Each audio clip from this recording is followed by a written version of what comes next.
My name is Chris Claremont. You're watching Omni X-Men.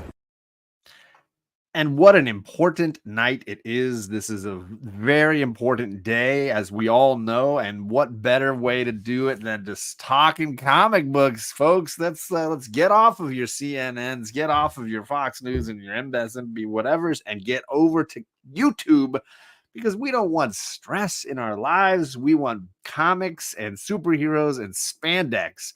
And what better way to do that than being here on Omni X-Men every Tuesday? Me and my buddy. Unplug, man. Hey. Unplug. Hey, dude, are you on new Pokemon Pocket? Oh. Come on, baby. Let's go. Look at all the cards I got here. Woo! Stacks and stacks. Priorities. I'm on level 4 right now. Priorities. I like it. Yeah, I've been hooked, John. I've been hooked. None of the important things, all of the soothing, joyful things. I'm just swiping cards and opening packs, baby. That's what I've been doing. Digital booster packs. Gotta love it. Tuesday. Happy Tuesday to you, my friend. And yes, big day, very important day, because we got some Cloak and Dagger. That's I'm saying Marvel team up. Doesn't have an omnibus yet, but here we are. Talk it, And we got a great guest tonight. So we have a phenomenal guest, an award-winning phenomenal guest. Absolutely excited about this because Cliff. I adore Cliff. I think Cliff is one of the most well-read, right? One of the most entertaining. One of the just most delightful people in our community. So this is his second time now on Omni X-Men, talking some Marvel team up. We got Cliff on comics. What's going on, sir? Ooh, he's got the plaque. Look at that. What's up? This is last year's plaque, but I figured it should have a moment. And wearing the all new, fresh off the presses, Bussy Buster framed shirt. Look at this. Look at this. I got Cliff's links down below: Instagram, YouTube. Go over, find that store, get yourself some merch for the Cliff on Comics. Brand new. This is newly dropped, right? Just here in the last few weeks, right? Yes. And remember, I don't know how this is gonna work. So my original thing was like, oh hey, whatever I collect between now and the first week of December is gonna go to my Toys for Tots toy drive. And then I'm dumb because I didn't read everything from YouTube. I gotta hit $100 for them to even pay me out. So it could take forever to get there. So now like I think whatever I make, guys, whenever they cash me out, it's gonna go to the Hyde Park Food Pantry and help them out for the holidays, because they need it. It is hundreds of dollars a week to maintain the food pantry there. Very nice. And they're helping a lot of people. So that's awesome, man. What a great way to use your monetization. I spend it on comics, so I'm clearly well, no, that's gonna be from now through January. Okay, good. Okay, good. Then we'll do comics. We'll do comics. There you go. That's fair. Well, let's say hello to some friends in the chat and then get to know Cliff a little better here. We got Tailgater number 1, Las Cruces. Dude was here hours ago, as always. And always tailgating. Coming back another hour later, just on repeat. Just keeps coming back. Heck yeah. We got Ruben Guzman. What's up, Ruby G? Oh, you, sir. We got Candace Barbosa. What is going on, Candace? Good. Just got to hang out with Candace over the weekend. I met up in New York City for a little while. Her and her boyfriend. It was great times. Great times. Nice. Yeah. Adam makes stuff up. Neighbor to the north here in California. What's going on, Adam? As far as I know, there is no Cloak and Dagger omnibus yet, but I would be very curious, like the Dazzler one, kind of what all they would choose to put in there, because it would scatter across a lot of series, I have a feeling. Oh, yes. Let's see here. Who else we got in the chat? We got Conlon in the chat. What's going on, Conlon? What's up, dude? We got Gordon. He says, where's Tony? He should be supporting you. Tony is not feeling 100%. I talked to him earlier today, so he's laid up. He's taking it easy today. So hopefully he'll be back soon. Feel better, Tony. We got Cliff in the chat as well. And I should have mentioned the Council of Comics. If you're not following the Council of Comics, you get a lot more good Cliff enjoyment over there as well. They usually dual stream, so you can hit the like button and follow and subscribe to both at the same time. But that's another good spot. We've reduced dual streaming to Sundays. Okay, there you go. Yes, which is great, because I was actually the one advocating to switch so that the council could gain some momentum. Because they just crossed over 1,000 subscribers not too long ago. No, we have not yet. We're 20 something away. Oh, council. Goodness gracious. Well, I'll And have to by make the sure way- Christina will drop that link. Yeah, and so is 22. So we are neck and neck. We are neck and neck. Nice. All right. We got Big O in the chat. What is going on, Paul? Good to see you, sir. So I love a big O. Don't we all? I know. I vote for John. No, wait, I vote for Justin. No, wait, I vote for John. No, wait, I vote for Justin. You can have both. Have both. I mean, And throw in a Cliff, right? It's a Cliff sandwich. Or just have me. Just have me. technically, he has that comment on my name, so I'm just Yeah, just that's some- where he finished out. details. Can we start a GoFundMe for Perry? He's missing that first Sergeant Rock. I don't know that he's looking for that. He doesn't need he of everyone here does not need to go fund me. Okay. Correct. I'm trying to get to Heroes Con. Yeah. I need the GoFundMe. There it Please, is. Thank you. There it is. We got Chet Eye says, "Hey John," and the guy with the losing hat. Hello, chat room. What's going on? Dang, Chat? losing I mean, your hat. Oh my Chet, you lost too, so you're Yeah. a loser, bro. California's doing all right. What's on 9-panel grid? Good to see you. Sir. 9-panel. Doing 9-panel. Another multi-award-winning channel. We got Yeah. Sheena and Inja, the Melanin Yes. and Manga crew. Nice. Good to see you. 2 Sheena. awards this year. Yes, just this year alone. We got Drew Manchu, baby. What is going on, Drew? Good to see you, sir. Nice. What's up, Drew? Thank you. I'm trying to be the other half of Justin's goatee. That's where right. we're pieced together here. Teamwork makes the dream work. Good to see you, well, Boar. In January, Cliff is going to treat himself. Hey, I hope he does. He definitely earned it. It is my birthday. I'm a New Year's baby. Let's cut to the chase. Let's see. I prefer a moderate O, so don't spoil me. Okay, we won't give you the big one. Drew. I'll spoil you. I'll spoil you. So I got a couple of rapid fire, this or that kind of questions for Cliff to get to know his appreciation of X-Men New Mutants. Right off the bat, obviously this New Mutants run, we got a couple of key figureheads for the team, Xavier, and then it will become Cable. Do you have a preference for the New Mutants leadership? Yes, Magneto. Ooh, he just flipped the script on us all right there. I know. Wow. No, Y'all no just thought or love- anything. Y'all just love to have a little forgetfulness about that. I mean, that's fair. It's a fair response. I like the response a lot. Okay. Which artist do you think put their bigger stamp on New Mutants? Liefeld or Sienkiewicz? Unfortunately, it's Liefeld, right? Because It's like that's- synonymous. yeah, that's what people think about. That's what people talk about. That's when, when people are like New Mutants keys, like the first thing out of their mouth is, Deadpool's first appearance, Cable's Right. first appearance. Like that's all they're talking about. So, And so I mean, I don't like it. I just have to face facts. There you go.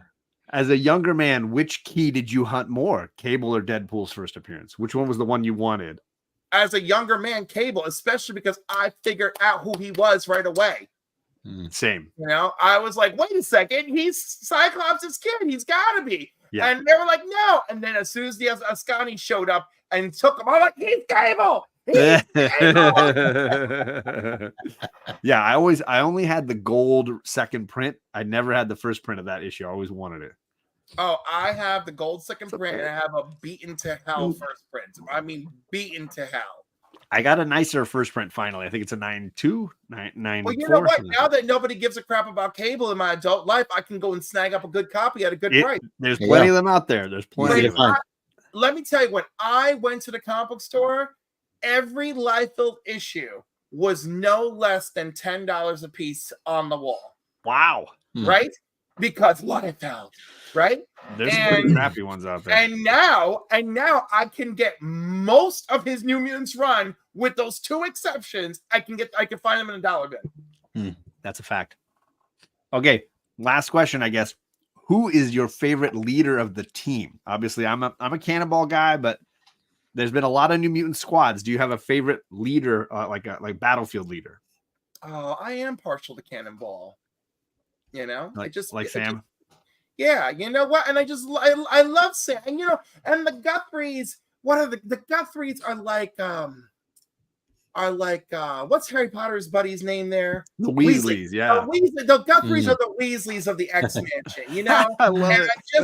I just have such a special place in my heart You know, all the ones that we have names for, and the one or two that I can't remember, they're out there somewhere. One of them has a guitar, and I really just have a special love for them. So yeah, I'm gonna get. Although Danny should get a little love too, but I'm gonna give it to Sam. And no shame at Ileana being Magic is a solid leader at different. No, she is a son of a bitch. No. The things that she has done. No. Oh, she should be really. Go back. Review her demon. She wheels and deals with demons day and night. You would think the first time they rescued her ass from hell that she would put an end to that. But no, it's over. The latest issue of X-Men. Again, here we are. I saw that video you made on that. I loved it. Y'all want to be mad at Scott and Xavier all damn day long, but y'all forget Yana, you can't fuck around. Look what she did to her brother.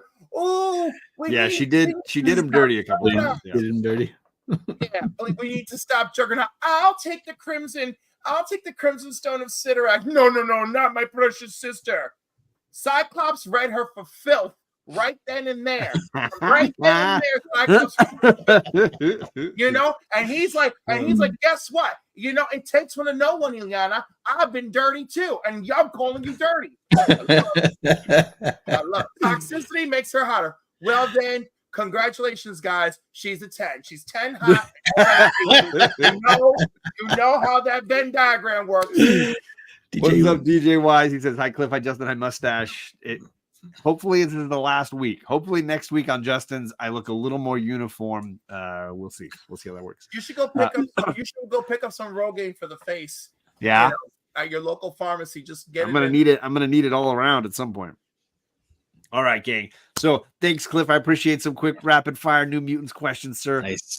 And for those that don't remember, his link is down below. Instagram, YouTube, and Justin's links are down there because next week we're back on Justin's channel. We're doing New Mutants issues, I believe 5 and 6. Yep. So we'll be back over there diving in to continue the story as we go along. Lots of great links are down below for those that need them. We've got now, this is the 5th season of Omni X-Men. So there are 4 seasons of various Omnis that we've gone through the Chris Claremont run of Uncanny X-Men. I've started the playlist. I've started the playlist for this season as well. So all these episodes, they're all in order. You can check them out. If you're looking for a specific issue, you want to see what happened in that issue that we discussed, it's all there for you. And then, of course, Geek Out with Rosko. He is our featured artist this season on Omni X-Men. He's doing a 2-sided blank sketch cover for us that we've commissioned from him, and we're going to give it away at the end of the season. So huge thank you to Rosko, and his link is down there as well. We want to support him. He is an absolute pillar in this community. And not only, not only did he donate his time on this, we paid him, but he asked us to cut the commission in half and donate half of it to Jennifer from Comics Will Break Your Heart. Just got to hold it up there. Yep. I just added it earlier. So Rosko, thank you again. Added a little blurb if anybody gets a chance to take a look, but wanted to make sure Rosko was recognized as you're pointing out, John. So he donated half of his commission to Jennifer just out of the kindness of his heart. He is an absolute pillar. Absolute pillar. Yep. Did he win? Okay, I'm sorry. Did Magic Lasso win a box from you guys in October? Yes, he did. And it included all of these things that I'm seeing here: Strange Tales, Avengers, Wolverine, the X-Men trade paperbacks. That sounds right. Yeah. Oh my goodness! Every year. So Cliff is highlighting it, and that link is down below as well. Every year we give away a ton of stuff. Original art, like we mentioned for Rosko. Chet gives away a ton of slabs. I give away a mystery box. Justin gives away stuff. We're always giving away things at the end of the season. So and if you stick around, League number 34, just for good show. I went a little nuts. I went a little nuts with Lasso's. It was his second time winning my mystery box, so I had to up it, significantly. Clearly. So how do you get it? How do you win some of these prizes? You stick around to the end of the show, answer the silly trivia, make Cliff laugh, get on the list, and then we will randomize some winners when we get to June at the end of the season. So yes, it did have a Dazzler for president button. Boy, do we need that ever. We need that more than ever. I did send him one of those Dazzler for presidents. Yeah. Nice. And you saw my post today. And speaking of boxes, John and I will be inside each other's boxes soon. Look out. We will. Yeah, I've got to double check if your box is sitting on my front porch or not. Get my hands all over it. Are you kidding me? It better be there by now. Is it? I will fight with my post office. Nope. I will fight. Give them heck, man. Give them heck.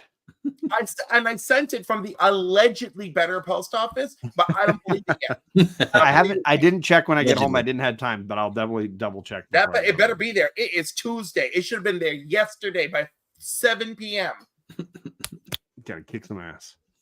But let's get into tonight, because tonight we're not even talking New Mutants. We're not even talking X-Men. Yeah. We're talking Marvel Team Up Annual, and specifically Annual number 6. We got all kinds of characters here. We got Cloak, we got Dagger, we got Spider-Man, we got New Mutants. It's a buck wild issue. We got all kinds of goodies going on here, back from October of 83. Art by Ron Frenz, not written by Claremont. We got a different writer. I think this might be the first time we've had a non-Claremont written issue in this run, and I've got to flash my brain back to remember who. Yeah, it's Mantlo, Bill Mantlo. Bill Mantlo, thank you. Ron Frenzy and Kevin Zuban for art. So we are in a whole new realm here. So Justin, I'll throw it to you first on the cover here. What are your thoughts on the cover work that we get here for this annual? Yeah, like I really like just seeing this right off the bat. I knowing now a little bit more about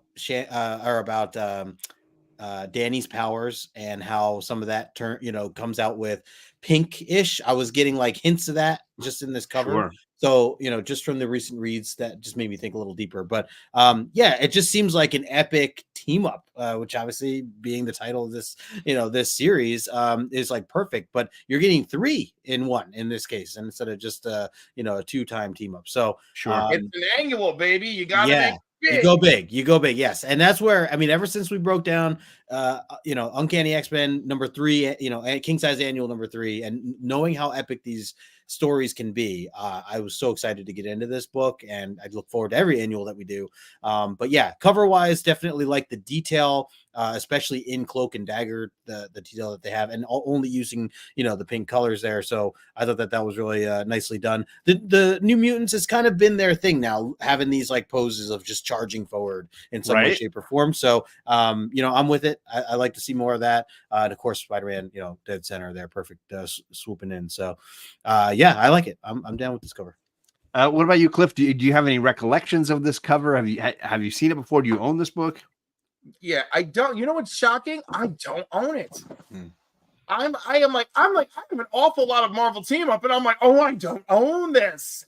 I was really upset. I also don't own the first annual, so it's a whole thing now. But yeah, I recognize the cover very much, and I love the charging at you. Yeah. And I like the silhouette of Cloak and Dagger in pink. I feel like it does something to help it make it all pop, and of course the 3D dynamic of Sunspot and Cannonball and Spider-Man are breaking the frame to come at you. It's very cutting edge for 1983. Got some great lenticulars. Who? This is 1983. We gotta make it pop the frame, baby. Pop the frame.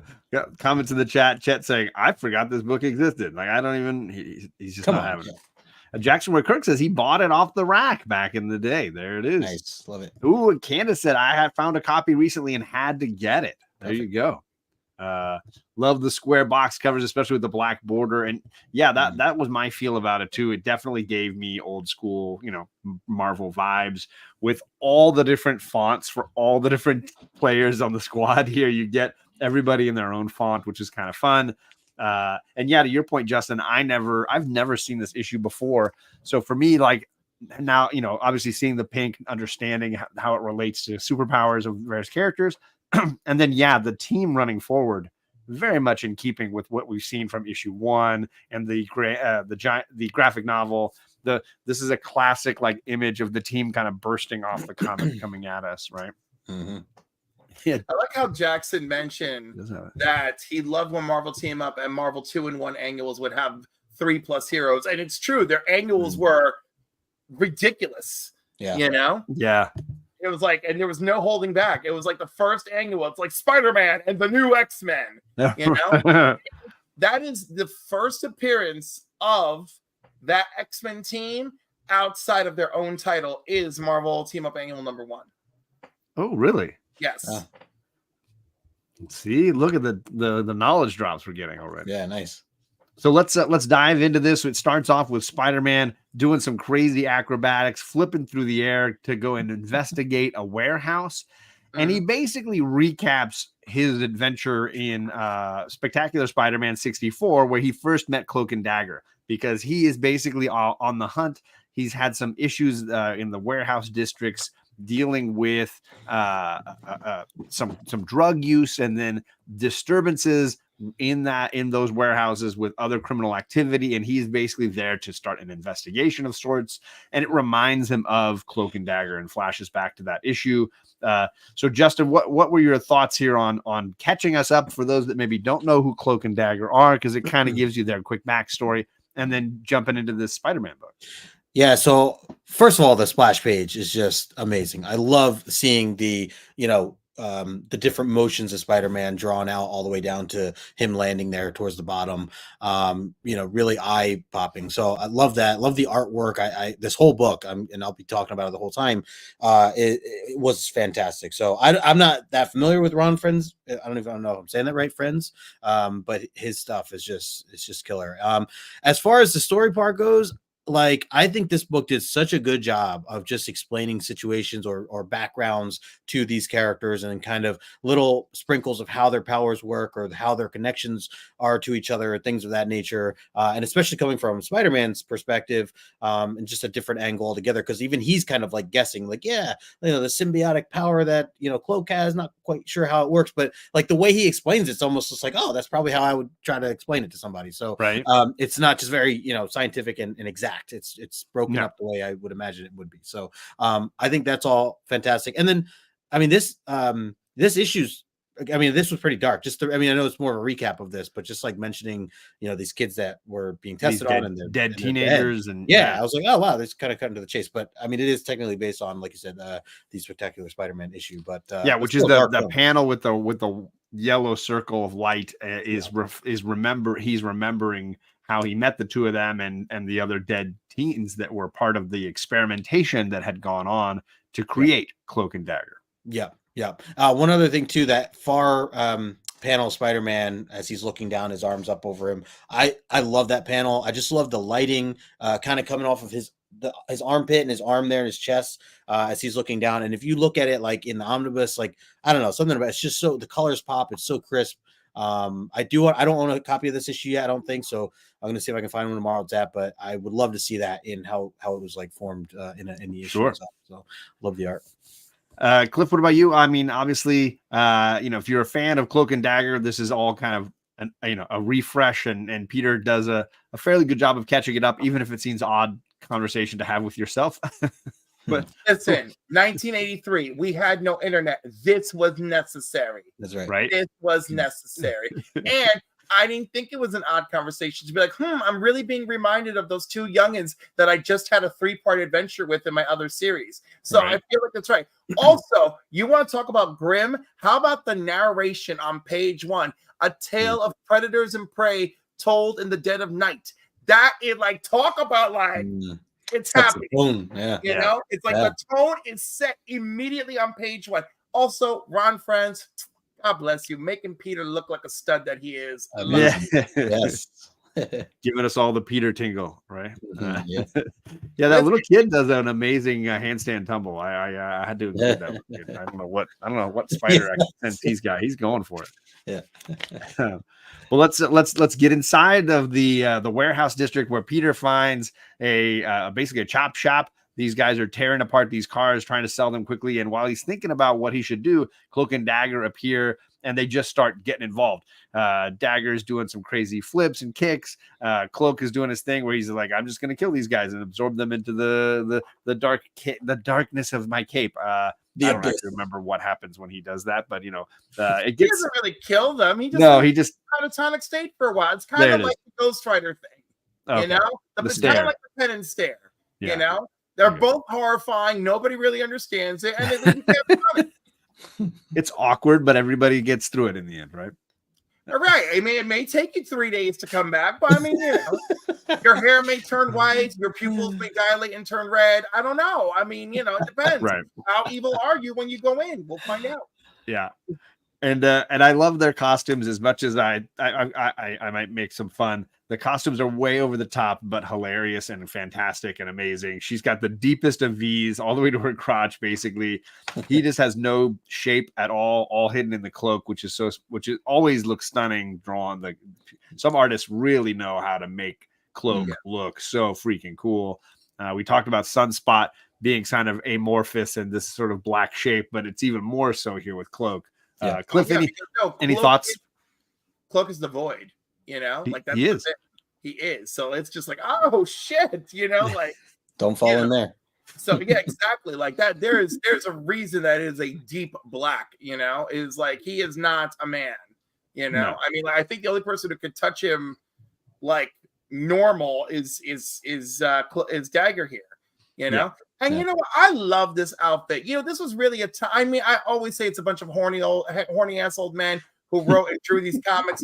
But you know what? They also knew how to take chances. And it's not like a woman didn't have a fitting, jumpsuit back then. I mean, I love me a jumpsuit. So I'm like, it's a very deep V. I will say that, but I love me a jumpsuit. So I'm living for it. I'm living for it. Justin, any thoughts here on seeing Cloak and Dagger in action? I don't know if you've read much Cloak and Dagger. Yeah, no, I haven't really read much. I was going to say too, like, I mean, I'm very new to them otherwise, but I remember that they had a TV show on or I think I don't even know if it was Marvel or who had backed it. It was what was it? Freeform. Freeform. Okay. And I remember watching it and liking it for what it was. Like I didn't know much. It was very early on just learning about their origin or whatever. So you didn't get too much in the show. But I've always been intrigued to like learn more about them. I feel like there's not a lot of issues about them in general that I've seen anyways throughout the years. I know they had so many issues and maybe some main series, but at one point, but it's just cool to kind of see them in action here a little bit. I'm still questioning the abyss of, how Cloak works and everything and where they go and all that stuff. I'm not quite clear on all their powers and how they work, but I love the design of both of them. I could see getting like sketches done at a con and having them, be the two to do. The other thing too, I love, like I don't know what it is, the ring around her eye. I don't know if that's like part of like makeup or just part of the suit or no, it's part of the suit. Part of the suit. So yeah, I just think it's a cool design and the two of them, even those two are all you see are their eyes, like just the face, the eyes, and the back and forth throughout like the panel layout's really, really neat too. I mean, I read their solo series when it first came out, and it was like the late '80s, I think, somewhere. And I enjoyed that series. I think I read I read it at the time. That was one of the series I was reading. Was it ongoing? Was that an ongoing? They had an ongoing. I don't remember how long it lasted. They had a miniseries before the and then it launched after, and then it launched the ongoing. Oh, okay, yeah, that'd be interesting. Magic Lasso says he says Donna Troy's red jumpsuit is the jumpsuit. That's what he's saying. Oh, well, the Donna Troy Wonder Girl red. Wow, your thing just cuts me out. Like I'm not. Sorry, I know you're just not even there. We hear you though, Cliff. We hear you. Wow, I'm like, hello. Yeah, just peek up and over it. Yeah.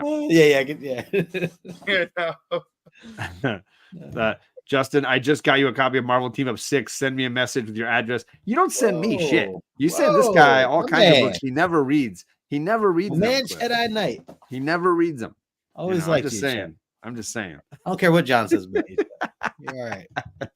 Well, of course. By the way, DM me if you'd like to help me with my Marvel Team Up collection. There it is. There you go. There it is. It's like I'm here. Or DM me if you're interested in other activities. Let's find out. There it is. So Cloak and Dagger get surrounded, and Peter Parker decides, this is the Spidey time. I'm going to get in there. And of course, now it's a real team up. He's balking and tacking and kapowing, and everybo's getting in on the action. Yeah, Cloak sucking, and look at them screaming as they go into Cloak. It's just fantastic. Yeah. I love that. Yeah, and it all leads to them succeeding and taking out these goons, and then happy to see each other. Or unconscious and alive. Yes. Okay, so there you go.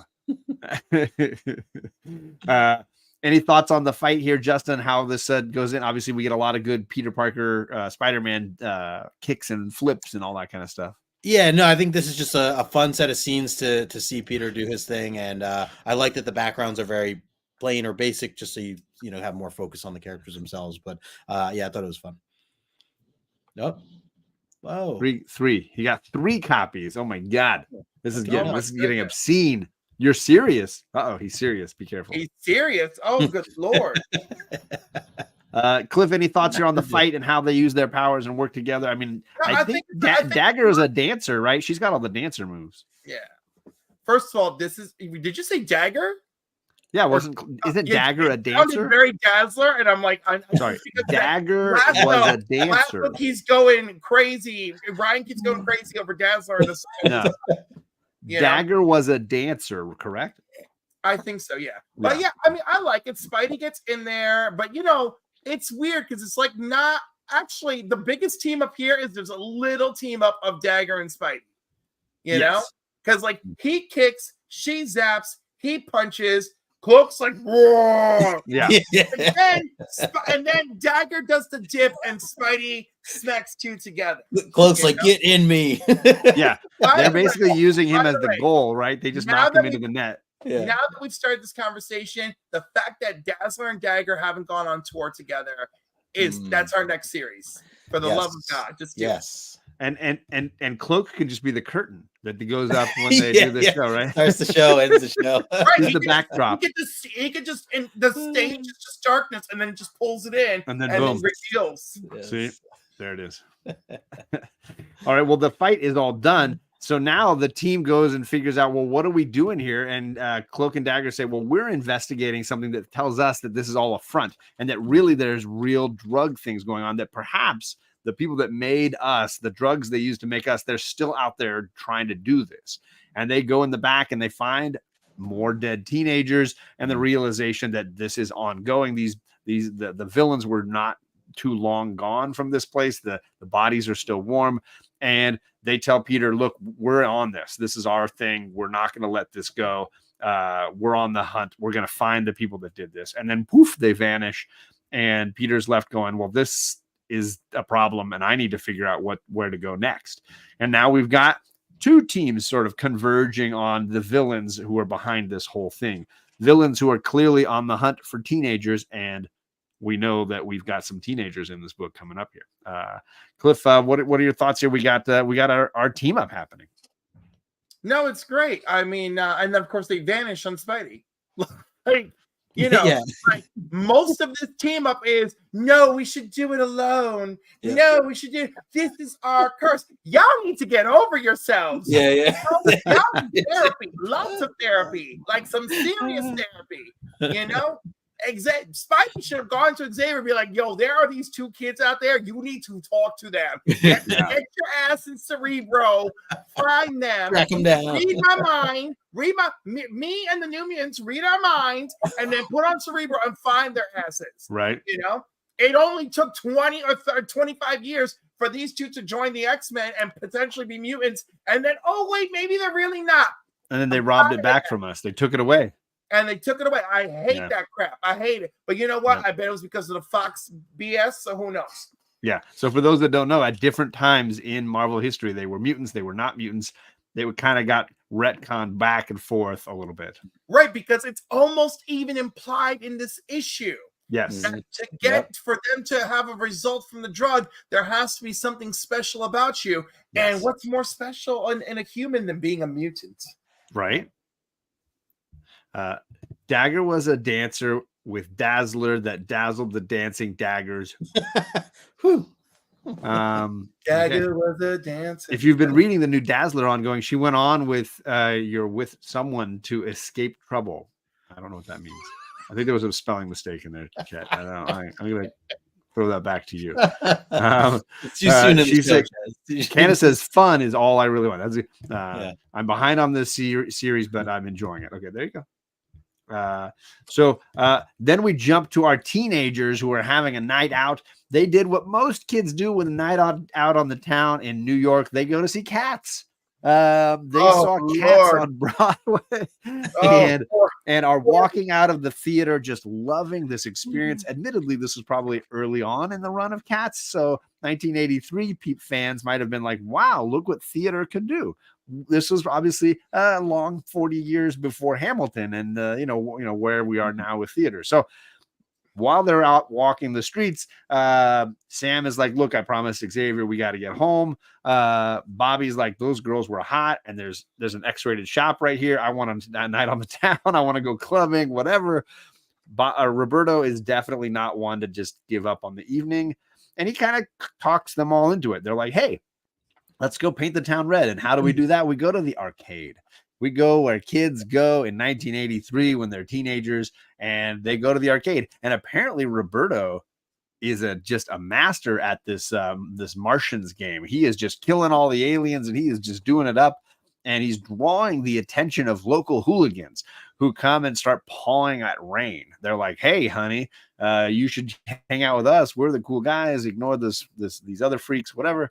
And never mind that every single person in there that's with our team all has a dramatically different accent. Like some of the most intense. I really am impressed with how well the dialogue is written so that I can almost hear the accents when I read Sam versus Rain versus, I'm forgetting there's a third accent in there somewhere. You and Charlie are going to have to do Roberto's accent. Roberto, there you go. Anyways, it all goes astray when Roberto decides to defend Rain's honor, and he turns around, and the punk who's pawing at her decides to pull a switchblade. So we're now in danger zone here. So Cliff, what are your thoughts on the New Mutants on the town? First of all, semi-accurate. Thank God this was written by people who live in New York. Number two, Candace says, why are they getting fights with people every issue? Girl, it is 1983. All right, New York, not cool. And if I was like, and your mutants, I can't. I mean, it's just too real. You got to think this was their fights were happening. Subway was dating. I mean, New York is turning into the Wild Wild West these days, but it was like super Wild West there. And not to mention, they had not cleaned up Midtown. So Midtown was just filled with adults. Boutique movie theater experiences, left, right. The mafia was everywhere. Oh, girl. Yeah. So, but these were feisty teenagers, and Roberto really has an attitude. I think it's a little bit because he comes from money, but for somebody who experienced so much racism in his home country, I can't even with him right now. but yeah. So teenagers with attitudes. Set in a city that never sleeps. There we go. It's going to make a recipe for trouble, right? Look at that. She said that's true. I almost fought someone when I visited. So you see? Magic Lasso saying when the working day is done, Candace just wants to have fun, right? When the working day is done, Candace wants to have fun. There we go. I've not seen the Cats movie, so I'm sorry. I'm oh my God, no, John, no. No, you and I see it. Too old. We can't watch it. It's hard. Yeah, I have no interest. So I am looking forward to seeing Wicked. I want to see Wicked. Oh, I can't wait to see me some Wicked. Come on, Ariana. Ordered my tickets already. Let's see here. It's the same day as Moana 2. We could do a double feature. Make way. Cats did a PSA. Listen to Cats, you men and women. Take care of your lungs. You're only human. All right. I'm not going to decipher your spelling, Chet. Get out of here. What do you mean? Come on. Yes, I use the word hooligans. I can use the word hooligans. This is 1983. I can use the word hooligans. Why do they get in fights with people in every issue? It's a lot. It's a lot. I covered that. New York was skeezy AF, just like Cliff is saying. There it is. Kenneth Bird in the chat. What's going on, Kenneth? All right, Justin, sorry to make you wait. What are your thoughts on the team on the town? It gives us, early X-Men vibes a little bit, right?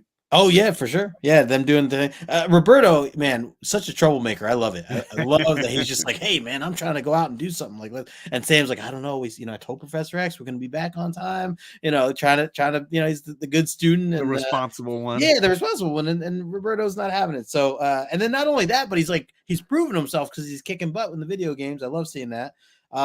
And what was going on? Rain was like feeling some type of way with the cats thing, which she was like kind of highlighting. She was uncomfortable with the cat's costumes being very revealing. It's a lot of skin tight clothing, and then she was a little bit like, that's not. And they get all up on you in the audience. She doesn't even bring that up. That was like a regular thing when you saw cats back in the day. Yeah. My mom, it was me, my sister, her bestie, my mom and her bestie, and my mom and her friend were like, oh my God, we gotta get out of here. Oh my God, why are they on top of us? Why are they filming those seats? What is happening? I had no idea.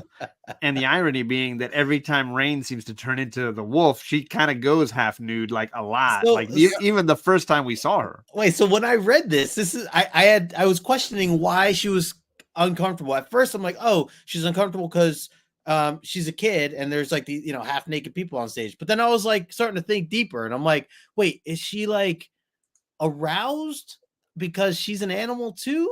Like I started to like wonder, like what? No, I didn't know where that was going. I think it's a reflective discomfort. Okay, you took a whole bestiality element that did not need to happen, Justin. Put it back. Just put it back in the box. I was like, where's he going with it? I was like, why did they add that in there? Like I was very, I don't know. I was like, I'm just gonna keep reading. Don't do that. Don't do that. Wow. Oh boy. I'm voting for reflective discomfort. Yes, that's what I got from it, was just in general discomfort with the not near but somewhat not used to seeing. Right. That makes sense. I disagree with Sam. He's just the responsible one trying to like be the good big brother here, and the rest of the group is normal teens, so it's a little bit of everything going on, right? See, I refuse to see the older version or the new one, especially the new one. All right. Oh. There you go. Are we talking about cats again? He really read between the lines. Does that go a step further? I don't know. I was just making sure. He was a reserved country boy in the big city. I took him as that. I took him as a responsible. He was just trying to be the good kid. There. Again, a square. The Weasleys. Okay. Fair. Just saying. Fair. He's that square. I'm going to go become a member of the establishment brother of the Weasleys. He's that one. Okay. Sorry, my allergies are going here. So we get into a little brawl here. Roberto realizing it's nighttime. I don't have a ton of sun power that I can work with here, but enough to throw this little guy around. So he tosses one of them around. His cronies show up. Sam flies at them, knocks them out of the way, and tells everybody, let's get to the bus station. The problem is most of them don't know where they're going, and they quickly get lost in the city. They're going the wrong direction, and there's more and more hooligans. It seems like everybody's got a buddy trying to beat the snot out of our guys. We try scaring them, right? Psyche uses her powers to try to scare them, and instead realizes, they've been haunted by this cloak and dagger duo. Oh, interesting that this is the thing that's traumatizing some of these guys. But it gets really far out of hand when one of them basically slashes Roberto in the back. And when Rain tries to protect him, she gets shot in the head. A bullet ricochets off her skull, and they fall down below the overpass for the train, where they are discovered by a couple of henchmen who are part of this cloak and dagger experimentation crew, and they are taken off into the night, whisked away. So it really goes from like, a little bit of drama at the arcade to, okay, people getting shot and being kidnapped. Like it really escalates, Justin. How are you feeling about the escalation here? Oh, big time. I mean, it's exciting just to see them go at it with some people. And again, I'm still, getting used to their abilities. And I think that this highlights nicely or at least as a reminder how Roberto's powers work, and how he even hints the idea that, I got enough power to take these guys out, even though this, he hasn't had enough light or whatever since it's been nighttime. I also I know I've been very back and forth with the way he's drawn and everything. I really like that far panel though, with the yellow background of him swinging. I thought that was really, really well done. Danny Moonstar, I have to say, she is like she's one of my favorite characters right now, and I love her abilities. And I just think just like stepping out of this issue for a second, I just feel like she could do so much. Like she could help in the courtrooms with catching bad guys and like picking their brains and like finding out their fears. I was thinking she's like the Scarecrow from DC times like 20. Like she's just like that much better and being able to like, I don't know, like scare the crap out of these guys, and she can use that information to learn from or whatever. So absolutely. I don't know. I love everything that she's able to do so far, and I know it's very early and she's still trying to figure it all out. But I am a fan and just love seeing this. And then I like that this is like a little bit of a hint or foreshadow for her of like who she runs into later after she sees these characters, and she's like, oh, I don't know who these are, but apparently these guys are all terrified of them. Like, so it's just a cool little storytelling part that I think is really well done. For sure. We got Bobby Delgado in the chat. What's up, Bobby? Good to see you, sir. And Eric is basically saying, I guess he's not that bad because he's at least not Scott. Shots. Even Justin knows station. Like, I'm just like, I feel so dumb. I'm like, oh yeah, that's Bill and Ted thing. You know? It is Bill and Ted too, but No, of course, but like I'm like so lost. And like I haven't, so Fable was my guest this past Saturday morning. Oh yeah. So like, we went through the whole thing, and I was like, I just feel so lost by it. I thought it was an Andor thing, but I was wrong. Blame Robbie from Pop Culture Philosophers. He got pretty deep in the weeds on that one. Yeah, I guess so. Had everybody doing it. Yeah, exactly. When Rain gets shot, boy, that escalated. I mean, that really got out of hand. What were your thoughts, Cliff, on how this turned out? I mean, they're mutants. First of all, look at that shot of that bridge where they are getting double teamed from both sides. Okay, like this is human trafficking. This is it is human trafficking happening here, people, in 1983. And again, let me emphasize, for better and for worse, there was no internet. Okay, there were no cell phones here. All right, you fought. That's why it escalated quickly. You fought for your damn life. There was no let's talk about it. There was no let me whip my phone out and take a video. There was nothing. So let me then. And then I got a question for you, Cliff, because I've read this a few times now and I can't decide. And I want you guys, I'd love to hear your thought on it. And same with you, Justin. We get a second. For me, it feels like there's two crews here. There's the kids at the arcade that they beef with. Yes. And then it escalates with this other group that is part of like kidnapping crew. And I can't tell which is which. It seems like under the tracks, you've obviously got the kidnappers. And at the arcade, you've got the kids that are the beef, the drama. But in between, the group that's fighting them on the bridge seems to be a mixed match. I can't quite grasp who's with who. You know where are you? It probably is a mixed match because let's never forget, they hate mutants. So it doesn't matter. It doesn't matter. Filthy mutie scum, and they all have their reasons. Filthy scum that we can kidnap. Like it's just like yeah. What about you, Justin? Did you read it either way, or did you think this was all one group? What were your reads? No. I think that or I took it as kind of two, but more so when we got more into like, when we get more into like where the two get captured and all that stuff. And well, let's move on then. Let's see where we go with it. Yeah. From here we've got the crew that carries off Roberto and Rain, and then we've also got Danny and Sam trying to figure out what's going on. They hear the sirens on the way, so they decide we need to bug out, but we got to figure out who took them. We can't just go back and we can't go to the cops. We've got to figure out a way to solve this on our own. Spider-Man, in the meantime, has had a lot of thinking. He's sort of swinging around the city thinking, and his spider sense tingles, and he's like, hey, wait, maybe that means Cloak and Dagger are in there. I don't know how those two things equate, but let's just let it happen script-wise. He goes into a church. He sees a priest who has clearly been the caregiver for Cloak and Dagger. This is somebody who understands their plight, their mission, their challenge, and has been giving them a place to recover, a place to be safe. And you see a little bit of tenderness between this priest, Cloak and Dagger, and they're clearly struggling under the weight of the mission that they've given themselves. And Peter Parker, Spider-Man's watching all of this kind of feeling like, okay, maybe I shouldn't be spying on you guys. This is an awkward little moment that they're kind of sharing here. But we get sort of a lot of our characters sort of stuck in emotional states here. So, Cliff, how are you feeling about characters and where they're at this midpoint here? No, I really enjoy it because now we have we have mutants in peril. Spidey's just doing his regular patrol, and he's like, the Spidey senses are giving me a vibe. Because as we know, Peter Tingle has all sorts of tingly effects. Mhm. And then we got this priest offering them refuge, which, by the way, I don't remember them ever giving him a name. Number one, disrespectful. Number two, y'all won't accept help from nobody but this priest. He's the exception.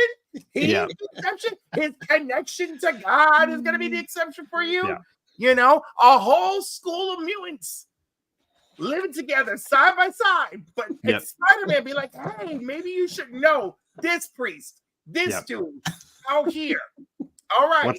All right, Cloak and Dagger. What's it in Fleabag? It's the sexy priest. What do they call him? The hot sexy priest. Like maybe that's what it is. Maybe it's a three-way thing. Young and goofy. I can't get a read. If you guys haven't seen the show Fleabag, it's amazing and it's hilarious and you should watch it. Oh my god, that's right. Oh man, Fleabag is rough. Yes, it's but it's so good. It's the same priest from Team Up 100. I mean, maybe all the priests are one priest. Yeah, that's right. We all know Daredevil's priest is different. So there's that. Well, yes, that's a different. Yeah, fact. That guy actually got a name. He did. I don't remember what it was though. I don't remember, but at least he got a name. Yeah, here we only get father, right? We don't get any. Justin, any thoughts here on the plight that all of our characters are seeming to deal with here? I think the biggest thing for me reading this, seeing Spider-Man's reaction and starting to put the idea out there that, hey, are they mutants of some kind? I think that I might know of a spot for them. And he's just kind of taken back by the fact that this is where they are. This is where they stay. I guess he was kind of always curious ever since their last time they met. And so he's kind of getting answers here. I love seeing him over the top of the or just at the top of the building. The illuminated. Yeah. I'm always looking for that stuff. And it's really, really well done. Yeah. And then just him like in the mirror, in the window again, like kind of spying. And otherwise though, a lot of emotion drawn from these two as they're, just asking for, a place to stay essentially as they kind of talk to the priest or the father. Yeah. But, that's about it right now. And then the TV series, he was Father Francis Delgado. Okay.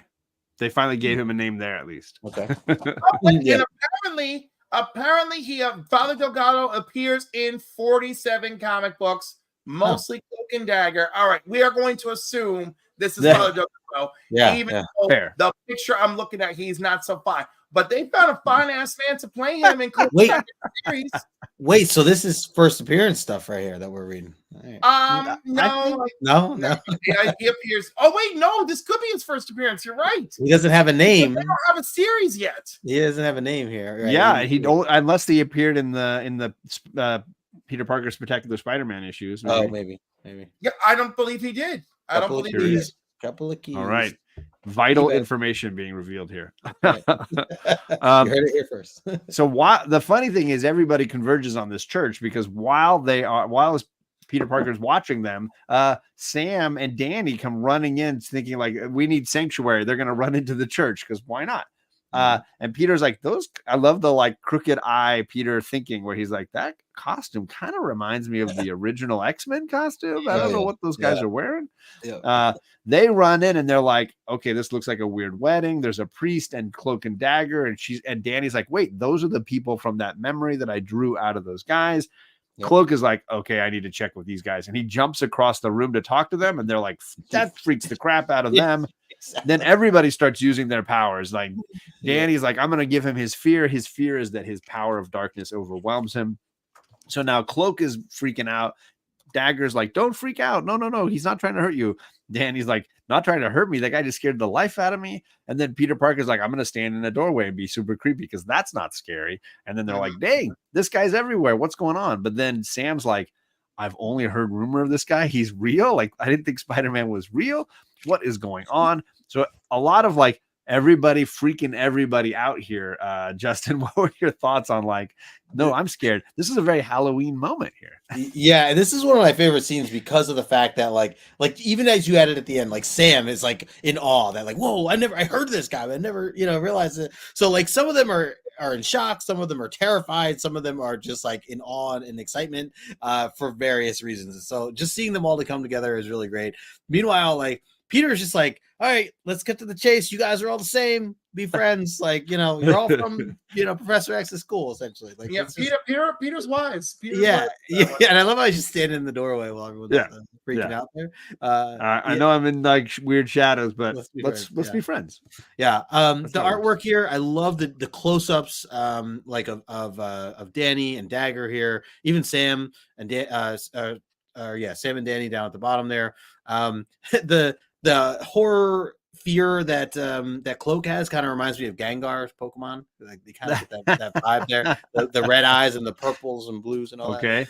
Totally Gengar Pokemon every time. Don't you? Had to fit that. All right, I get it. Yeah. Otherwise, just love this scene here. Just kind of the back and forth and all of them connecting the dots now with various ways how they know each other. Cliff, any thoughts here on the introduction of these characters meeting for the first time? It's very convenient. Everybody finds this church, right? Yeah. Everyone finds this church. It's 1983, and Catholic Church is a super cool place to go, right? Yes. You're mutants, and like let's just all right, maybe Nightcrawler had some influence on them. How do I know? You know, I mean, they only knew Nightcrawler for a couple of issues, but maybe they had that connection. Right, quickly. Maybe they're like, you know what? Kurt has always been so pro-Catholic. He really has. And if a mutant who looks like a demon can put his faith in the Lord, maybe we should too in this our hour of need where our friends have just been trafficked in front of us. You know? I mean, I don't know. It's 1983. It's really hard to put my mindset back then. They're cinematic places, if nothing else. They're very visually interesting, right? You know, I know. Listen, if you and I were running the streets of New York together, you came to visit me, we're running the streets of New York together, we just got into a street fight. Someone ran off with Justin's limp body. Yeah. And we're on the street. Are you and I really going to be like, oh, St. Patrick's Cathedral? Right? I mean, if it's the Marvel universe, I'm gonna go find the FF or Avengers Tower as quickly as I can. It's not even the Marvel universe. It's you and me in the city. All right, we're on the run. Okay, let's pretend we don't have a cell phone. I'm just saying. 1980. Look at this. It's a lot of questions. A lot of questions. But yeah, to Justin's point, they decide to team up. Sam and Danny are like, hey, our friends got kidnapped. Maybe it's all connected. And somehow all of them are like, you know what? We should go to this warehouse, this one warehouse that we didn't check before, but we can all check now. They're all like, okay, well, let's go off to this warehouse. We cut to the warehouse. An hour later. Yeah, this butcher factory where they're basically, they got all the pigs up on the rack and they're cutting everything up. And they've also got Roberto and Rain strapped to a table, very Goldfinger-esque with the like ready to do all kinds of evil things. There's even creepy doctors with awful haircuts, like waxing rhapsodic about what their plans are, how they're gonna do awful things to them. Roberto tries to use his powers, but he doesn't have much left, and they just sock old Roberto on the jaw and knock him back out again. We finally have our villains in full reveal, and they are not super impressive. I don't know about your thoughts, Cliff, if how you're feeling about our kidnappers at this point. Oh, gee, the true evil of this story is white businessmen. Yep. Is it art imitating life? Fair, not inaccurate. Justin, any thoughts on our Bond villain here at the close? I love the part where Rain is just like kind of going back and forth with the guy, and then Roberto just kind of wakes up and says, "I'm not a guinea pig to anybody," and she's just like, "Oh my God, you're awake!" This whole time I didn't know you're awake. Like it just seems so like casual and like, "Oh, hey, you're awake." Like, I do like that he tries to use some of his powers, but again, I mean, these guys are, clearly they got some information. They've been studying these, or they're trying to learn more. I like the doctors like observing, and he's like, oh, so you feel the sense of the table and all this other detail, and then the guy knocking out Roberto, knowing that he's much weaker. I don't know how they knew that or how they're like gaining that information, but clearly they have some sort of tactic here too. Listen, the people who kidnapped them would certainly tell them that, you know, Wolfsbane like turns into a wolf. So like, okay, I get that, but how they would know about Roberto's powers? I don't know. Well, he tried to use them on the bridge fighting, and I think they may have seen it. I know that that's the crux of this coincidence seems to be that they were on the look for superpowered teenagers, as if that's just something you find on the street of New York, because they wanted. Yeah, right. They wanted to experiment this drug on that worked on Cloak and Dagger on someone who already had powers, right? Mm-hmm. But yes, I do agree, Colin. There are some head scratching question marks, and yeah, when you want to know where the bad guys are, go to the warehouse. That warehouse is the warehouse you go to. So I'll let Justin kind of continue on here. Obviously, we have another creepy bad guy with the penciled mustache pawing at the teenagers. He's the one who punched Roberto. Yes, you know, and Rain's like, I'm not going to let you do that. I'm going to bite the hand that paws at me. And he's like, how dare you do that? Let's juice these guys up. And apparently they cut the panel. I don't know why. The panel where they actually juice the characters up. They both get stabbed with this stuff. Right, they get injected with the actual injection. So the injection shot is not included, but we're told they get injected. And immediately upon getting injected, we get the hero arrival. Sam smashes a hole in the wall. The Dagger comes flying in with her daggers. Cloak just starts scooping guys up. Peter Parker's flipping through the air, poking people. We have even Danny like trying to create some nightmare scenarios for some of them and scare them off. Well, look at that. That's perfect. They're imagining that they're on the meat hooks, and you know what? That's exactly what I'd be thinking too. That meat, these criminal masterminds, and working for white power people with their white entitlement. That you can see here. I shouldn't say that. Like, I hope no one's going to offend. But let's look at who the villains really are. I mean, in this case, it's right there on the screen. I mean, it is right there. I mean, like, look at that man. Look at that evil mustache, the white hair, hey, wait. The entitlement. Like, how dare the glasses. Oh, wait. Sorry, what? Who are we talking? We're not in a. No, wait. Are you talking about? John, you are not in a purple suit. Okay. And that is not a pencil mustache. That is a porn stash, sir. It is. And I like to think I'm wearing an ally shirt just to try to not be associated. Do they have English accents? I mean, I don't know. It's possible. I gave them New England. I gave them New England accents. Very New Hampshire. Maybe. I mean, we're in the city. It's not like you never know what you're gonna get in the city. So, Justin, any thoughts on now the plot twist? Our characters have been injected with the serum, and the heroes finally arrive with Kool-Aid.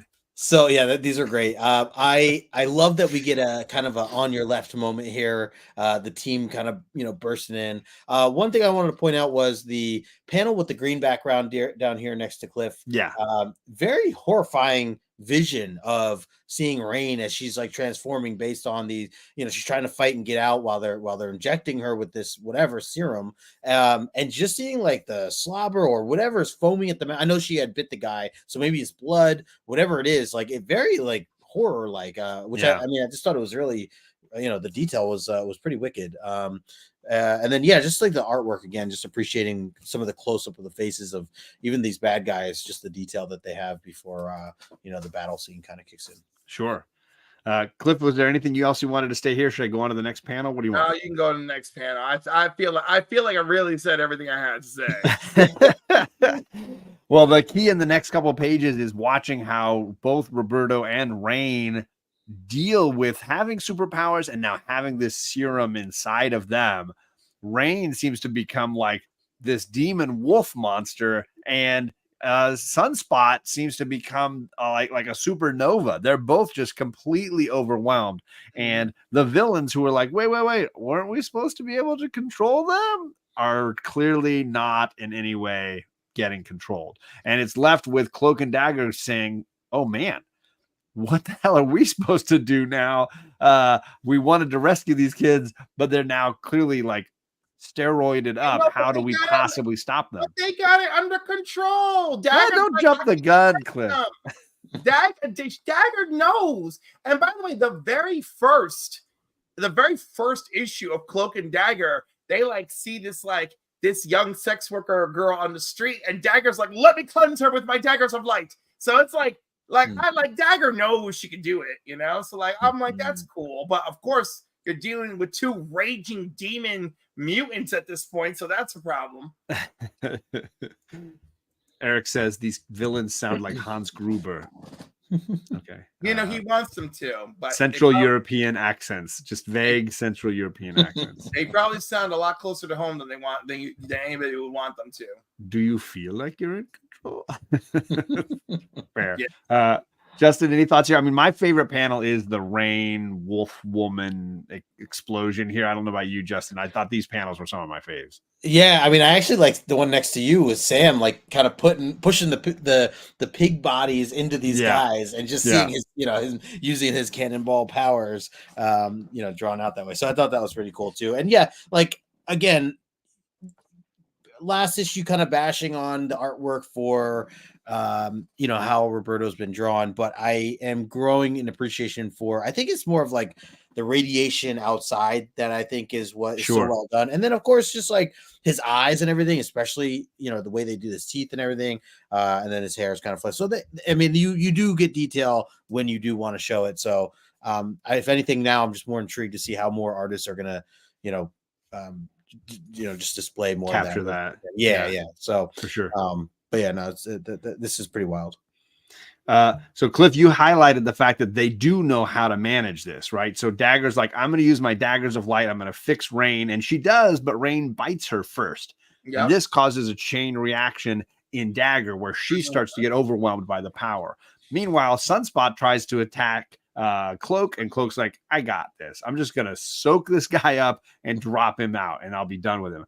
But this doesn't solve the Dagger problem. She is now completely overwhelmed by light energy and goes running to Cloak to try to help solve this. And they sort of unite their powers and have a sort of, I don't know, Paul Big O kind of moment coming together there. Both of them just kind of like, there's something kind of like, I don't know, kinky and hot about what's going on there in that little moment. Well, the two of them do have that like mild erotica thing constantly going on. Yeah. Absolutely. We need each other. We must do this together and alone. Like, okay, you two, get a room. Like, It's fair. It's fair. But that moment in particular, his cloak's around her. She's got her head back, throwing back his head. I was like, whoa, my. This is the light and the dark is just all coming together. Yeah. Justin, I know you were thinking the same thing, right? Yeah, no, this was great. I was wondering what was going on under that cloak there. I mean, this is why I read the book. I mean, that's how we get into trouble trying to figure out what's going on under that cloak. Don't ask too many questions, right? I thought this was a really cool way of again, like just learning more about these characters and how they work. And I like that Cloak just kind of takes care of Roberto by again throwing him in the abyss, like not let's be honest, he's got one move. Yeah. It's a really good move. Great move. But it's the one. It's what's Cloak gonna do with this bad guy? right. I'm gonna pull him in my cloak and knock him creativity. What are you gonna do with this bad girl? I'm gonna pull him in my cloak and knock him out. There's not a lot of mystery. That's true. Even though he looks mysterious. It's a one-trick wonder, boy. Yeah. It's quite the hell of a trick. Yeah, when that one trick is the big O, that's all you need. That's right. Sorry, Justin, was there any thoughts on any of these panels you wanted to hit? No, just again appreciating the just displaying more of how they work together. And even this, I'm still kind of questioning, but it leaves me wanting more as far as reading more from these characters. So yeah. Cliff, did I skip anything for you? Was anything you wanted to get into here?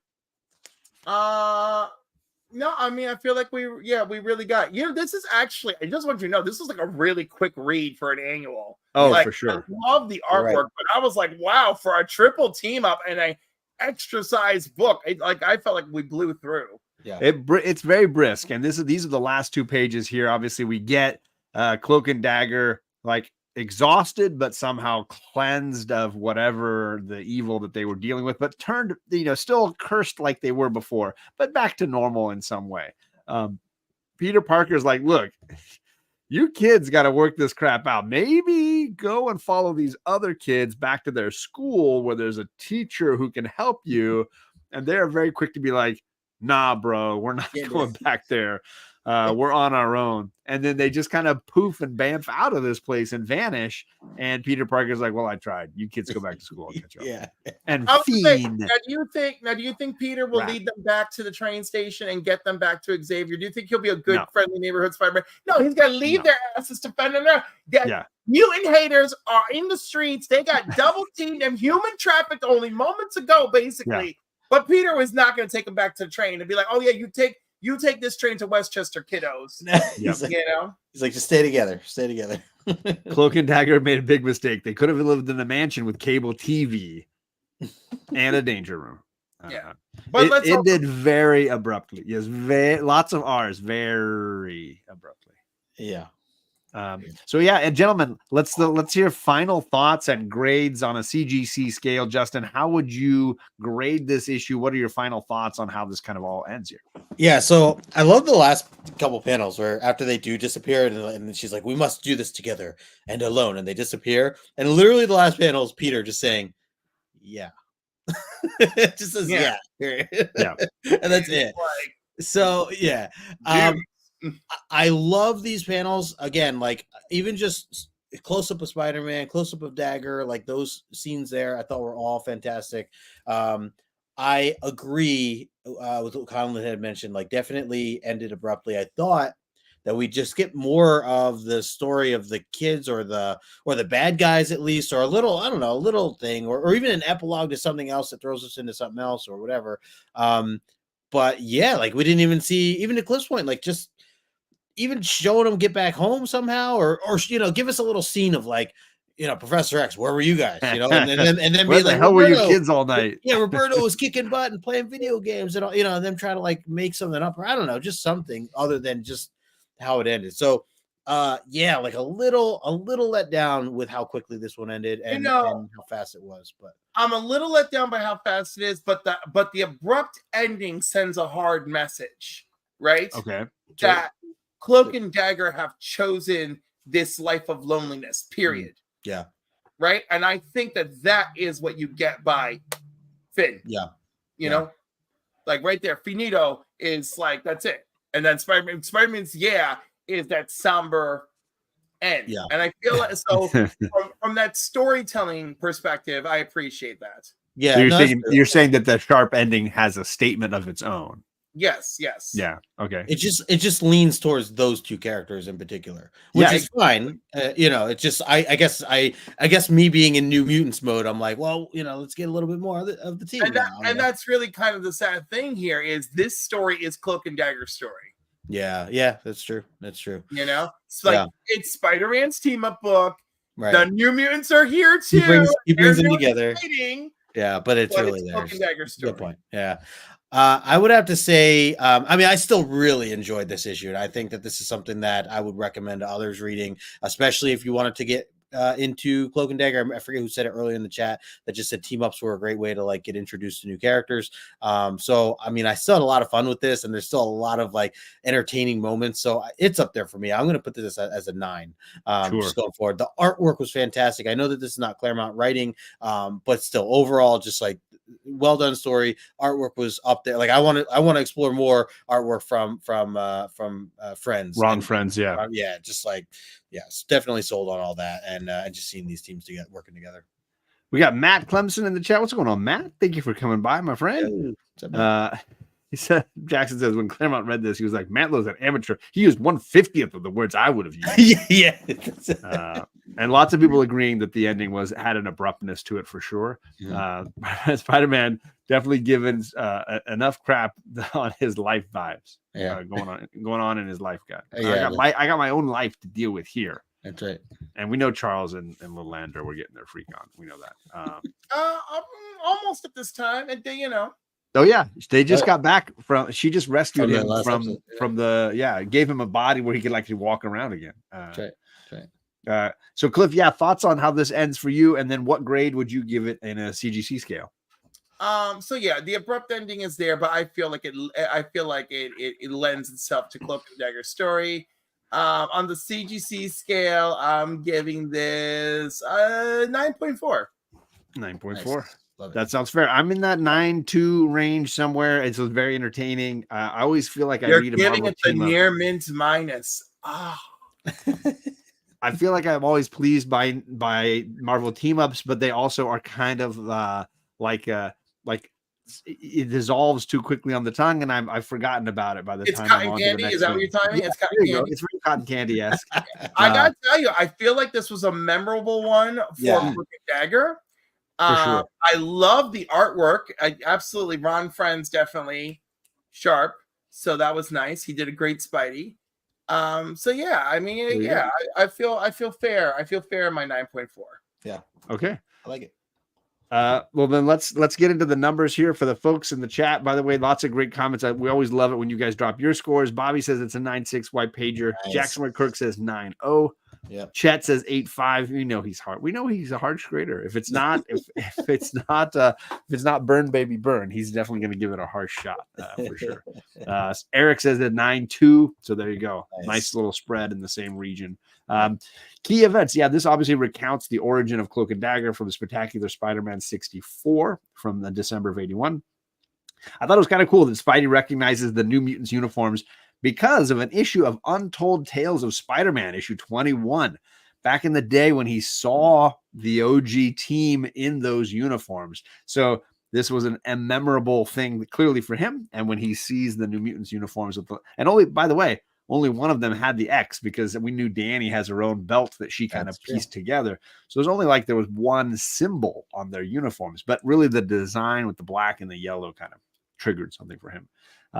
Later, Cloak and Dagger would be proven not to be mutants. They would be on again, off again mutants for quite a while in the future. So that's just something to stick in your pipe and smoke it. There are 11 9/8s on the CGC census for $250 value, but boy, does that drop off quick because a 9.6 is worth 32 bones, folks. That is a massive drop. Find some 9.6s. There are 22 on the census.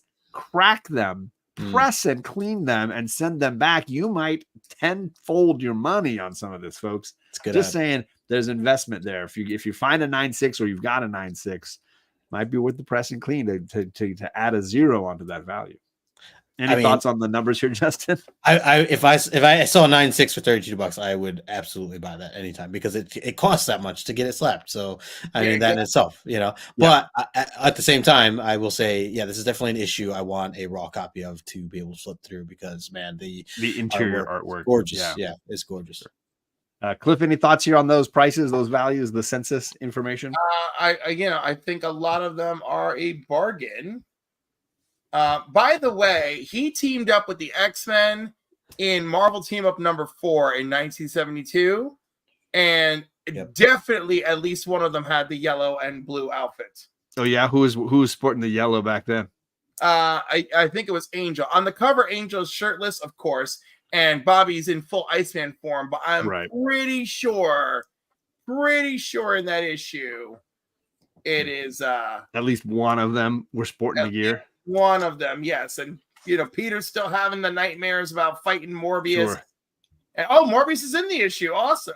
Yep. Okay, yellow and blue outfits. Even Cyclops is here. Yep, yellow and blue. Got it. Everybody's got the costumes going. Nice. Yeah, they got Cloak and Dagger were and weren't mutants.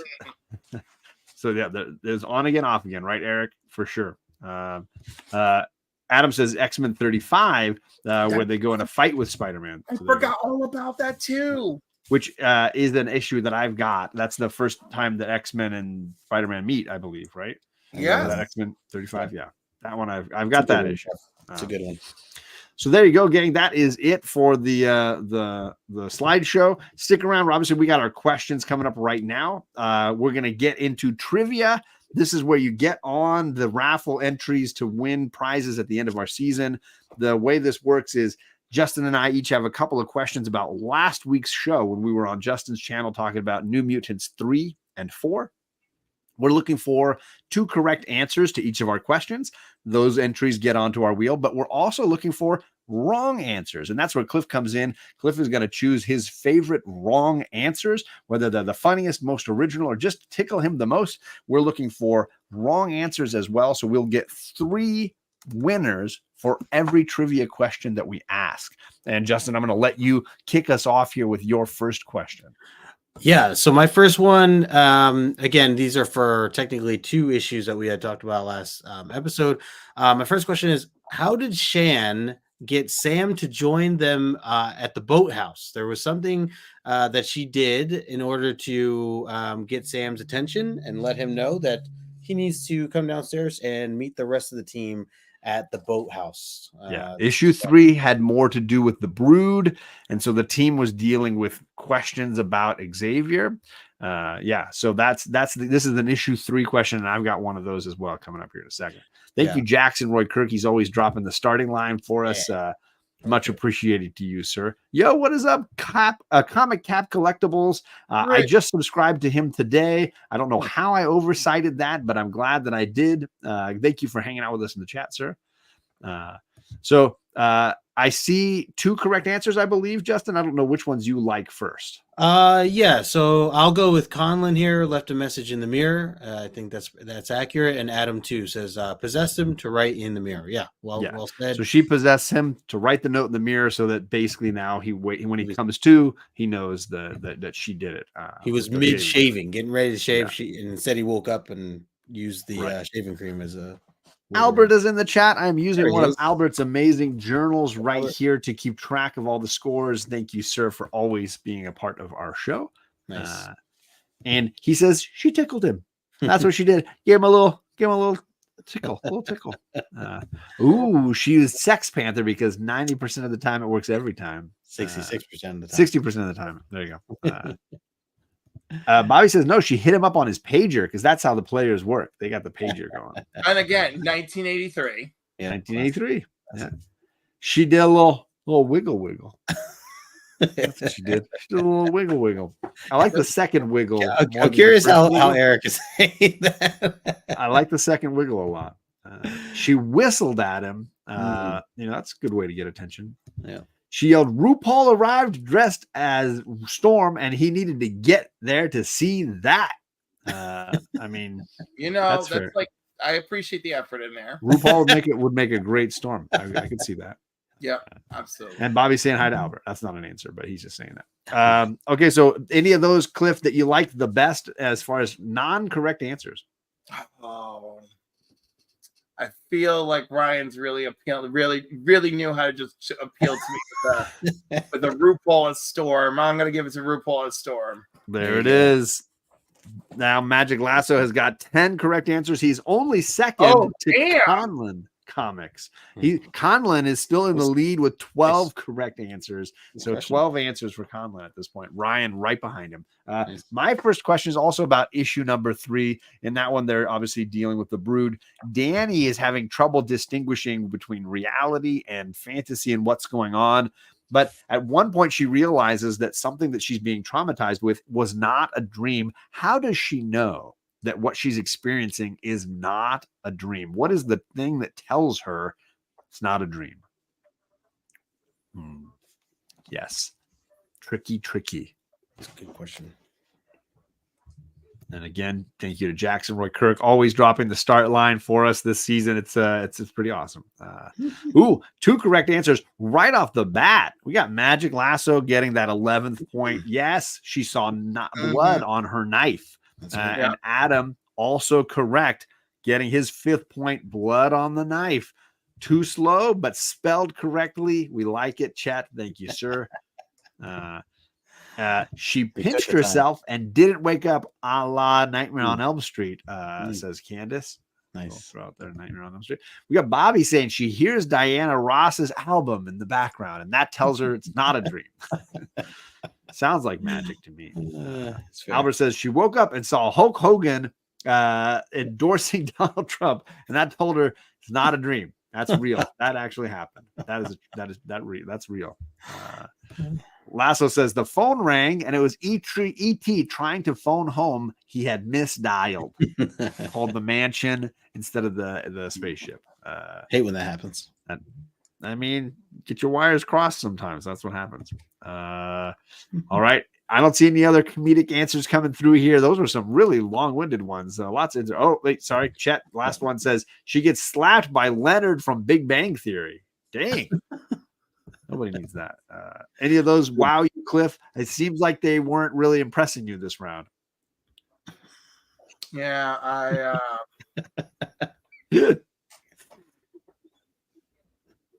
I kind of want to give it to Chet for getting slapped by.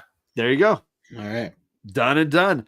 Chet he's needing a comeback here. He's only got 3 correct answers. He's way behind. He's definitely trailing the field. Listen, I'm happy to give it to him. And like, I can picture Leonard. I can picture it. There it is. All right, Justin, your second question.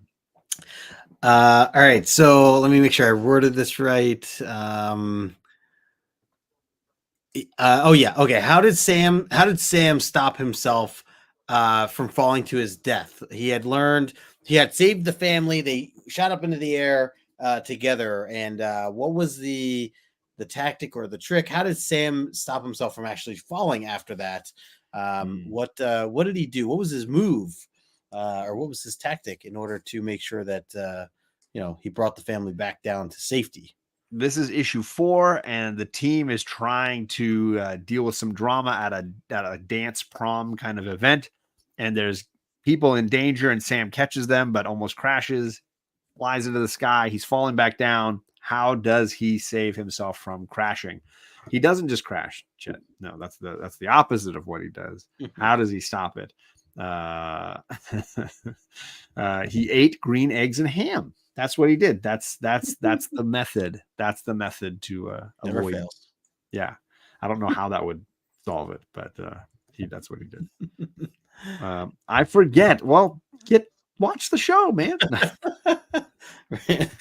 Come on. Do you have any answers you like yet, Justin? So yes, I think that for correct answers, Magic Lasso first saying slow bursts, advised by Charles. That's right. He did get some hints from Charles there. And then I'll give it to Adam too, saying mini blasting upwards. Yeah, that's pretty. Yeah, he just kind of like slows the fall by just kind of quick blasts. Using the danger room maneuver. Okay. There it is. It doesn't even have a number 4. He's like maneuver number 4. Yeah, maneuver number 4. Yeah, that's right. There it is. And earlier in the issue, you saw him get all tangled up and effed up in the rings in the danger room. Yes, that's right. So that was foreshadowing. Yes, got a little bit there. That's right. You know? Yeah. Colin says he heads for the marshmallow factory. That's what you do. You go straight for the marshmallow factory. I love how he has Adam, Colin and Adam both have Stay Puft Marshmallow or marshmallow action going on. Well, he was it. We said it was like the Michelin Man in there but it wasn't for him. It was for Roberto when Roberto was fighting the danger room character. Maybe that's from. You know what? I'm Hold on. Let me catch up for you. We got the KFC. He thought about KFC. That just calmed him down. He tapped his magic shoes and repeated, "There's no place like home." He let out a few quick short farts. That's the way to do it, says Jackson. He put his feet down like Fred Flintstone and just slapped the car. I can't believe that's a reference that people may not know what it means. He flaps his toes. That's what you flap your toes.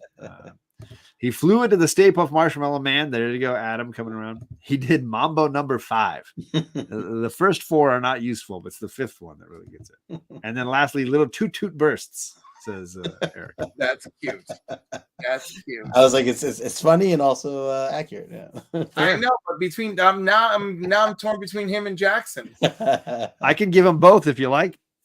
Oh, we could give one. Oh, how exciting! Let's share the wealth. Because it's you, Cliff. Yeah. So this is the first one for Side Quest. Welcome to the list. All right, Eric. Nice job. Happy to have you on there. Yeah, some good answers. And that leads us to our final question of the night. It is also about issue number 4. The whole issue is centered around a mysterious prank phone caller. I am asking for correct spelling on this. Who is the mysterious prank phone caller, the heavy breather on the other end? Who is the mysterious prank phone caller? I'm curious if anybody even knows this person's name. Are you looking for full name here? I mean, if somebody did, I think I'd be even apt to give them even more credit. Let me see what your if they could spell it, even more impressed. Okay, yeah, you did have technically his full name. I typed the first name and then I put it in parentheses. Yeah. We'll see. We'll see if anybody actually remembers the kid's name. Mhm. I'm just impressed if anybody actually Who remembers. is the prank caller? Who is our prank phone caller? All right, it's Arcade's nephew. I mean, you're not far off as far as the way they draw him. All the Arcade jokes are just it's just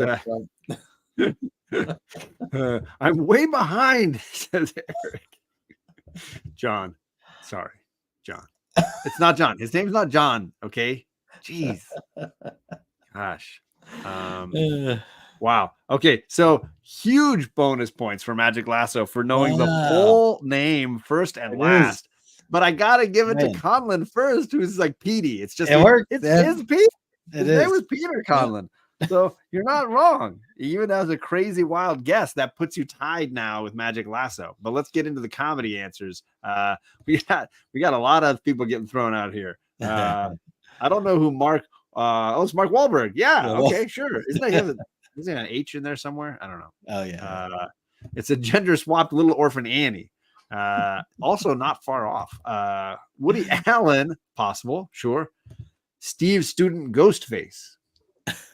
Concerning Michael Jackson dressed as Diana Ross. There's a whole inception there that I really can't handle. Oh my God, Bobby. Oh my God. Well, this is the night of Predators and Prey based on the New Mutants. Right. The Jerky Boys. All right. Bart Simpson. It's Lily Tomlin as Ernestine the Operator. Wow. Some deep dives happening here. Yes. I'm giving this to gender swap little orphan Annie. There it is. Candace Barbosa. Nice. What is up, Candace? Nice, This can't be Candace. Okay, this is Candace's 5th entry. Still in the lead. Lasso and Conlon tied at 13 a pop, folks, and that's where we're going to leave it for tonight. Nice. Again, massive thank you to Cliff, an absolutely fantastic guest as always. Search for him anywhere, Cliff on Comics, or you can find him as part of the crew, the award-winning crew. Where's the award? The Council of Comics crew. So you can search Council of Comics as well and find those guys. I've enjoyed a lot of their Sunday discussions around movies.